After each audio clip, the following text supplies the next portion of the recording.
అందరి దేవతలలో నేను కొన్నిగా అవతరించాను. నేను ప్రేమ గలవాడిని, నన్ను నమ్మకపోయినా నేను ప్రేమిస్తా. అట్లాంటి హౌలా ప్రేమ కాదు ఆయనది. అరే హౌల్ ఫిట్ వెధవా. ఆయన ప్రేమ ఎక్కడ కనపడుతుందంటే, అలా వినుతుడవు తండ్రి వక్షము నెడవాసి, తండ్రి అయిన దేవుని వక్షస్థలమును విడనాడి, ఒక బీద కన్య గర్భమున, కన్యవు పొలతి, పొలతి అంటే స్త్రీ, కన్య అగు పొలతి అంటే పురుష సంపర్కమెరుగని ఒక ఆడపిల్ల, ఆమె గర్భములో ఆయన జొచ్చి, స్వర్లోకమన్నా స్వర్గలోకమన్నా ఒకటే. స్వర్గలోక మహిమను త్యజించితివి అంటే త్యాగము చేసితివి.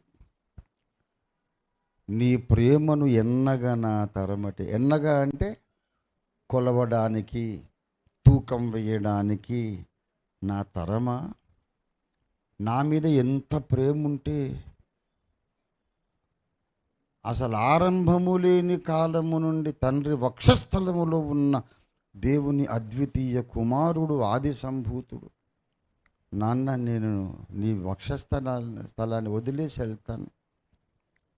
ఎందుకు కుమారుడా, నా దగ్గర నీకు బాగోలేదా, అసౌకర్యం, ఎందుకు వెళ్తావు? లేదు నాన్న, ఆ భూమి మీద మానవులు నాశనం అవుతున్నారు, ఇక్కడ మహిమ నాకు ఆనందకరంగా ఉంది, కానీ దైవ సమానత్వమును నేను కొంచెం తీసి పక్కన పెట్టి వాళ్ళ రక్షణ కొరకు నేను భూమి మీదకి వెళ్తాను, దెబ్బలు తింటాను, రక్తం కారుస్తాను. ఈ కిరీటం వద్దు నాన్న, అక్కడికి వెళ్ళి ముళ్ళ కిరీటం పెట్టుకుంటాను అని వచ్చాడు. అది ప్రేమ. ఒరే పిచ్చి వెధవా, నువ్వు గనక కంట్రీ ప్రైమ్ మినిస్టర్ అయి ఉంటే ఎవరినో కాపాడడానికి ఆ గద్దె దిగి వస్తావురా? నువ్వు వస్తావా? ఎవడన్నా వస్తాడా? ఒక దేశానికి రాజైన వాడు ఆ సింహాసనాన్ని వదిలి ఆ కిరీటాన్ని పక్కన పెట్టి కిందకి దిగి, వాణ్ణి దెబ్బలు కొట్టకండి, వాణ్ణి బదులు నన్ను కొట్టండి అని అప్పగించుకుంటాడా? ఆయన తనను వలె మనల్ని ప్రేమించలేదు, తనను ప్రేమించుకున్న దానికంటే 1,000,000 రెట్లు అధికంగా ప్రేమించాడు. దేవునికి స్తోత్రం కలుగునుగా. యేసయ్యట తన్ను వలె నన్ను ప్రేమిస్తాడు. తిక్కలోడు వీడు నరకానికి ఎందుకు వెళ్తున్నాడంటే ఆయన ప్రేమించలేదని కాదు, ఆ ప్రేమ నాకు వద్దని వీడు మూర్ఖించినందుకు. ఆయన చూపిన ప్రేమ నాకు అక్కర్లేదు, ఆయన చేసిన యాగము నాకు అక్కర్లేదు. అరే నీవు నమ్ముకున్న వేదాలలో రుజువులు ఉన్నాయిరా, నీవు నమ్మిన వేదమే క్రీస్తు సువార్తను ప్రకటిస్తోంది. విరాట్ పురుషుడు ఉన్నాడు, శబ్దస్వరూపుడు, ఆది సంభూతుడు, శబ్ద బ్రహ్మము. ఆయన భూమధ్యపురములో పుడతాడు, మరణిస్తాడు, మళ్ళీ లేస్తాడు. ఆయన తప్ప ఇంకో అవతారం లేదు. ఋగ్వేదము, శుక్ల యజుర్వేదం, కృష్ణ యజుర్వేదం, సామవేదం, అన్ని వేదాలు చెబుతున్నాయి. మా తాతయ్య రాశాడు, సంధియము మీకేలగలిగెను సామవేదము చదువరే, నాకలోకములను సృజించిన పాట. వాళ్ళ మనవణ్ణి నేను, నా దగ్గరికి కుక్కొచ్చి తోకుతే నేను భయపడతాను, తీసి అవతల ఇసురు కొడతా. ఇది వేరే బ్రీడు.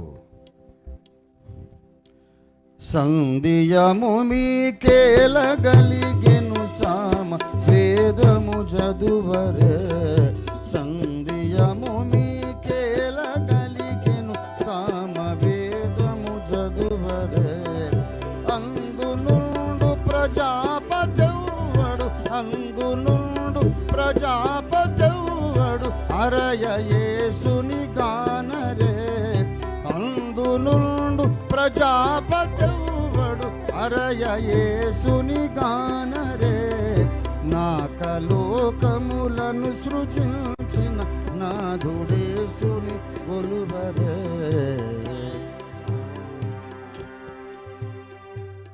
సంధ్యము మీకేలగలి జేకబు తాతయ్య రాసిన పాట. వాళ్ళ నాన్నగారు ఆ సామవేదం చదివే రక్షణ పొందాడు. ఇప్పుడు మాకు చెప్తాడు వీడు, అదంత అబద్ధం, అదే పందిగాడు వేదం చదివా అట్టముక్కను చూసేవారు నువ్వు, చెత్త వేదం. నేను 72 సార్లు చదివాను. దేవునికి స్తోత్రం. చాలామంది పురోహితులను అడిగా, మీరు వేదం చదివారంటే లేదు సార్, లేదు స్వామి, పెండ్లికి సావికి తద్దినానికి ఏం చదవాలో ఆ 4 మంత్రాలు మాత్రం నేర్చుకుని వేదం నేను అట్ట కూడా చూడలేదు అన్నారు చాలామంది. నీ చతుర్వేద సంహిత ఆంధ్రానువాదం నేను 72 సార్లు చదివాను. మహానుభావ నమోన్నమ శతకోటి నమస్సులు మీకు. మీరు మాకంటే చిన్నవారైనా మీకు పాదాభివందనం అని చెప్పారు. పూజారులు రక్షణ పొందారు. హైందవ క్రైస్తవ బుక్ చదివి. దేవునికి స్తోత్రం కలుగునుగా. హల్లెలూయా.